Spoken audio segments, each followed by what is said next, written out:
तर आपण बऱ्याच वेळा नाश्त्यामध्ये भेळ खात असतो, तर आपण हॉटेलमध्ये वगैरे गेलो की तिथे देखील आपण ओली भेळ जरूर ऑर्डर करतो। तर अशा वेळी आपण ही ओली भेळ घरी कशी बनवायची ते बघणार आहोत। तर मी इथे थोडीशी भेळ घेतलेली आहे आणि इथे एक पातेलं घेतलेलं आहे।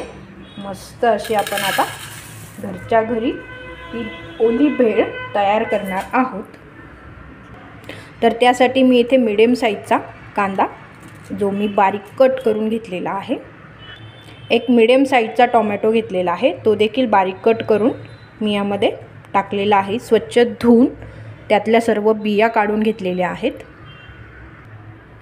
त्यानंतर इथे बारीक कट केलेली कोथिंबीर, यामध्ये थोडासा चाट मसाला बिलकुल ऑप्शनल आहे। आणि आता यामध्ये मी थोडासा सॉस टाकते। तर सॉस ऐवजी तुम्ही इथे चिंचेची चटणी बनवून टाकली ती देखील यामध्ये मस्त लागते, आणि किंवा लिंबू पिळलं तर ते देखील छानच लागतं। आता हे सर्व आपल्याला व्यवस्थित असं मिक्स करून घ्यायचं आहे।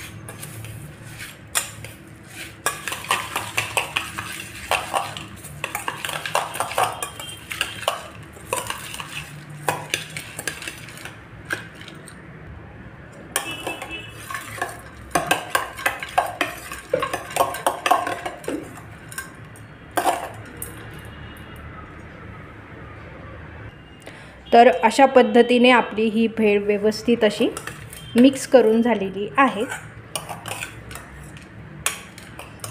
ओली भेळ थोडीशी ओली झाली की मग मस्त टेस्टी लागते, आणि यामध्ये चिंचेच्या पाण्याने देखील आपल्या भेळला मस्त टेस्ट येते, परंतु मी इथे सॉस घेतलेला आहे।